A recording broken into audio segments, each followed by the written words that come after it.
আসসালামু আলাইকুম। আজকে আমাদের ছিল কেকের ক্লাস। তো আজকে কেকের ক্লাসে আমরা প্রথমেই শিখতেছি চকলেট কেক। চলুন কীভাবে বানাই দেখাই। তো আমরা প্রথমে এখানে নিয়ে নিলাম ময়দা, কোকো পাউডার আর বেকিং পাউডার পরিমাণ মতো। আর এখন এখানে আমরা 4 টা ডিম ইউজ করতেছি। আর এখানে আমরা প্রায় 1.5 পাউন্ডের কেক বানাবো। তাই এখানে 4 টা ডিমের কেক বানানো হচ্ছে। তো সবগুলো উপকরণ একসাথে মিশিয়ে আমরা ভালোভাবে বিট করে নেব। আমরা ততক্ষণ পর্যন্ত বিট করব যতক্ষণ পর্যন্ত এটা কালারটা পরিবর্তন না হবে। এই যে দেখুন কালারটা অলরেডি পরিবর্তন হয়ে এসেছে। তো যাই হোক সব কিছু বিট করার পর এখানে আমরা অল্প অল্প করে একটু তেল, পানি আর ভ্যানিলা এসেন্স ইউজ করব। তো সবগুলো দিয়ে দেওয়ার পরে আমরা আর একটু বিট করে নেব। আর অন্যদিকে আমরা আগে থেকেই এটার মোল্ডটা রেডি করে রেখেছিলাম আর ওভেনটাকেও প্রিহিট করতে দিয়ে দিয়েছি। আর এই তো ওভেনে কেকটা দিয়ে সুগার সিরাপ তৈরি করলাম। আর এখন বানাতে হবে চকলেট গানাশ। চকলেট গানাশের জন্য আমরা এখানে চকলেটটা কেটে নিলাম।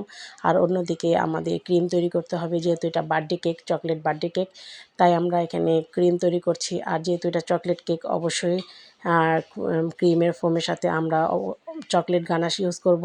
আর অনেকগুলো চকলেট ফ্লেভার, চকলেট কালার সব কিছুই আমরা এখানে ইউজ করব। আর পিওরলিভাবে খেতে চাইলে আপনারা অবশ্যই এখানে চকলেটের পরিমাণটা বেশি রাখবেন। আর যেহেতু নিজেরাই খাবো তাই অবশ্যই চকলেটের পরিমাণটা বেশি বেশি দিলে অসুবিধা নাই।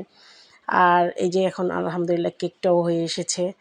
আর কেকটা আপনারা যখন ওভেন থেকে বের করবেন তখন অবশ্যই এটা টুথপিক দিয়ে চেক করে নেবেন ভিতরে হয়েছে কি না। এই যে আমরা চেক করে নিচ্ছি।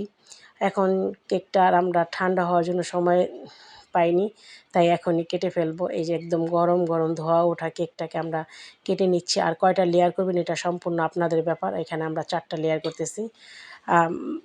তো সবগুলো কেটে নেওয়ার পরে আমরা এখন এটার সাথে ডেকোরেশনে চলে যাব। আর ডেকোরেশনের আগে অবশ্যই কেকের মধ্যে সুগার সিরাপটা দিয়ে নেবেন। তো ক্রিমের ব্যাপারটা, যদি আপনারা বেশি ক্রিম খেতে চান তাহলে আপনারা আপনাদের মতো ক্রিম ইউজ করতে পারেন। তো এখানে আমরা আস্তে আস্তে ক্রিম দিয়ে দিচ্ছি আর দিয়ে দিচ্ছি চকলেট গানাশ।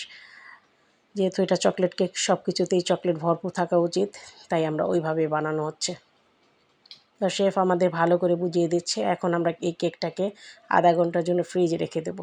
আধা ঘন্টা পর এটার উপরে ডেকোরেশন করে আমরা এটার উপরে চকলেট গানাশ দিয়ে দেব।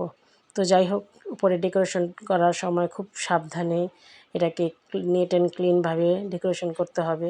আর একদম সফটলি আপনারা নাইফস ইউজ করতে হবে। তো যাই হোক এখন আমরা এটার উপরে দিয়ে দিব চকলেট গানাশ। মোটামুটি কেকটা সেট হয়ে গেছে।